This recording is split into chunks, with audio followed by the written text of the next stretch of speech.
Et si Dieu se levait en Kabylie? Le réveil spirituel oublié. Ils sont debout, pas devant les hommes, pas devant les traditions, mais devant Dieu. En Kabylie, un murmure s'élève. Un feu ancien, que l'on croyait éteint, reprend vie. Il ne fait pas de bruit. Il n'éclaire pas les villes. Mais il illumine les montagnes, les villages, les cœurs. C'est un feu discret, invisible aux puissants, ignoré des médias, méprisé par les autorités, mais vu du ciel.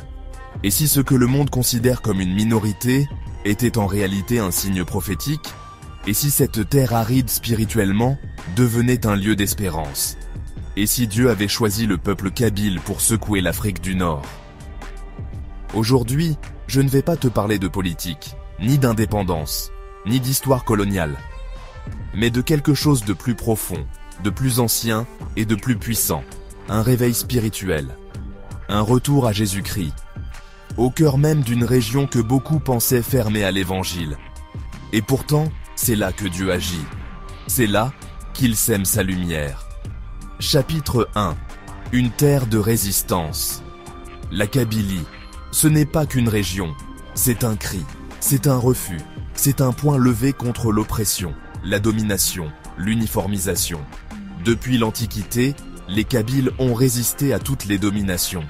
Ils ont tenu tête aux Romains, ils ont défié les Byzantins, ils ont combattu les Arabes conquérants, ils ont refusé les chaînes des Ottomans, ils se sont insurgés contre les colonisateurs français, et aujourd'hui encore, ils résistent à l'islam d'État, imposé comme identité nationale. Leur cœur n'est pas fait pour se soumettre, il est fait pour vivre libre. Et cette liberté, c'est Dieu qui la donne. Là où est l'Esprit du Seigneur, là est la liberté. 2 Corinthiens 3,17. Les Kabyles ne sont pas arabes, ils ne sont pas musulmans de cœur, ils sont amazighes, ils sont berbères. Et leur foi, leur vraie foi, est en train de renaître. Car la Kabylie n'est pas qu'un lieu de lutte, elle est en train de devenir un lieu de lumière. Et cette lumière ne vient pas des armes, elle vient de l'Évangile. Chapitre 2. Une foi oubliée, mais pas éteinte. Avant que l'islam ne domine l'Afrique du Nord, les premiers chrétiens berbères avaient reçu l'Évangile. Des évêques comme Donate et Cyprien, des penseurs comme Tertullien et surtout Augustin, tous originaires de cette terre. Le christianisme n'était pas étranger à la Kabylie, il y était enraciné. Les villages kabyles portaient en la croix, les églises étaient nombreuses. Les chants de louanges résonnaient en langue berbère. Et puis, tout a basculé. Au 7e siècle, les armées arabo-musulmanes envahissent la région. L'islam ne s'impose pas par le cœur, mais par l'épée. Les églises sont détruites, les manuscrits brûlés, les prêtres tués. Le silence s'abat sur les montagnes. Mais Dieu n'oublie pas. Même si une mère oubliait son enfant, moi, je ne t'oublierai pas. Ésaïe 49, 15. Et ce que l'histoire a effacé, Dieu le restaure. Ce que les siècles ont tenté d'enterrer, il le ressuscite. En Kabylie, l'évangile revient là où il avait commencé. La terre se souvient, le ciel se réjouit, et les cœurs se réveillent. Chapitre 3. Le réveil spirituel en cours. Depuis les années 90, un souffle nouveau traverse la Kabylie. Il ne vient ni des gouvernements, ni des mosquées, ni des hommes. Il vient d'en haut. Des hommes, des femmes, des jeunes, des anciens rêvent de Jésus. Le voient en blanc, entendent son nom, lisent son évangile et pleurent. Une femme dit « Je ne savais pas lire, mais quand j'ai ouvert l'évangile en kabyle, j'ai compris, j'ai su que c'était la vérité. » Les Bibles circulent, parfois en secret, parfois offertes. Des missionnaires locaux traduisent les évangiles. Des églises de maisons se forment. Pas d'or, pas de cathédrale. Juste des salons, des garages, des cabanes. Là où 2 ou 3 se réunissent. Jésus est au milieu d'eux. Et la foi naît. Pas par la force, pas par l'obligation, mais par la révélation. Personne ne peut venir à moi si le Père ne l'attire. Jean 6, 44. La Kabylie est en train de répondre à l'appel du ciel. Et ce n'est que le début. Chapitre 4. Pourquoi les Kabyles répondent à Jésus? Parce qu'ils cherchent la vérité, pas la tradition. Parce qu'ils veulent la paix, pas la peur. Parce qu'ils ont soif de sens, pas de rituels vides. L'islam leur a été imposé, souvent sans compréhension, sans cœur. Mais Jésus vient toucher l'âme. Pas avec la peur du châtiment, mais avec la promesse du pardon et la douceur de sa voix. Je suis venu afin que les brebis aient la vie et qu'elle l'ait en abondance. Jean 10:10. Les Kabyles ne veulent pas d'un nouveau carcan. Ils veulent une relation, un cœur à cœur, une foi vivante, ancrée dans la liberté et l'amour. Une foi qui répond à leur quête d'authenticité, à leur désir de vivre debout, librement, avec un Dieu qui parle leur langue et comprend leur douleur. Ils répondent à Jésus parce qu'ils reconnaissent en lui non pas un étranger, mais un frère, un berger, une voix qu'ils avaient oubliée, mais qui résonne à nouveau dans leur cœur. Chapitre 5. La Bible en kabyle, une arme de liberté. La Bible traduite en kabyle est une révolution silencieuse. Elle parle leur langue, elle touche leur cœur. Elle leur dit « Dieu te voit, Dieu te connaît, Dieu t'aime ». Quand un kabyle lit les psaumes ou l'évangile dans sa langue natale, ce n'est pas juste une lecture, c'est une rencontre, une révélation, une lumière dans l'obscurité, une parole d'espérance dans un monde de confusion. Et cette lumière, personne ne peut l'éteindre, car cette parole entre dans les maisons, dans les villages, dans les cœurs, et transforme. Elle ouvre les yeux, elle ranime les consciences, elle libère les captifs intérieurs. La Bible en kabyle n'est pas seulement un livre, c'est un levier spirituel, c'est l'arme d'un peuple en marche vers la vérité. Chapitre 6. Témoignage d'une foi naissante.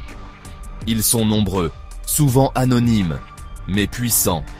Un jeune homme raconte « Quand j'ai découvert Jésus, j'ai ressenti une paix que je n'avais jamais connue.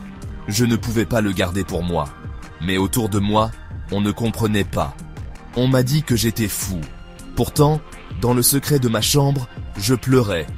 Et Jésus me consolait. » Une femme d'Oran dit « Je ne suis pas kabyle, mais quand j'ai lu l'évangile, j'ai su que c'était pour moi. Ce n'était pas une religion étrangère, c'était une parole vivante. J'ai trouvé en Jésus un ami que je n'avais jamais eu. » Un autre ajoute « Mon père n'a rien dit. Il m'a regardé en silence. Mais dans ses yeux, j'ai compris qu'il se sentait trahi. Pourtant, au fond de moi, je savais que j'avais trouvé la vérité. » Ces témoignages ne sont pas des cris de guerre, ce sont des murmures d'espérance. Ce sont les pierres vivantes d'une église qui grandit malgré les tempêtes. Une église enracinée dans l'amour, la patience et la lumière du Christ. Chapitre 7. Les obstacles actuels. Le réveil kabyle ne se fait pas sans opposition. Il ne s'agit pas de violence généralisée ou d'images spectaculaires, mais plutôt d'une pression constante, silencieuse, parfois sourde, une incompréhension, une gêne, un rejet discret. Certains croyants se sentent isolés, ils n'osent pas toujours partager leur foi, pas par peur d'être battus, mais d'être abandonnés, d'être mal vus, de ne plus être compris. Alors, ils prient en silence. Ils lisent la Bible dans l'intimité. Ils parlent de Jésus à voix basse, pas par honte, mais par sagesse. Pourtant, leur foi grandit, car la foi vient de ce qu'on entend, et ce qu'on entend vient de la parole de Christ. Romains 10, 17. Ils avancent avec courage, et Dieu les fortifie, jour après jour. Chapitre 8. Une dimension prophétique puissante. Et si tout cela n'était pas un simple retour religieux, et si ce réveil avait été annoncé, Dieu agit toujours à contre-courant. Il choisit les petits, les rejetés, les humbles. Dans la Bible, il prend ceux que personne ne regarde. Il élève les oubliés pour confondre les puissants. Pourquoi ne le ferait-il pas avec les Kabyles? Dieu a choisi les choses folles du monde pour confondre les sages. 1 Corinthiens 1, 27. La Kabylie, petite par sa taille, devient grande par sa foi. Un lieu méprisé par les élites devient un lieu d'élévation. Et peut-être, un flambeau pour toute l'Afrique du Nord. Pas par la force, mais par l'esprit.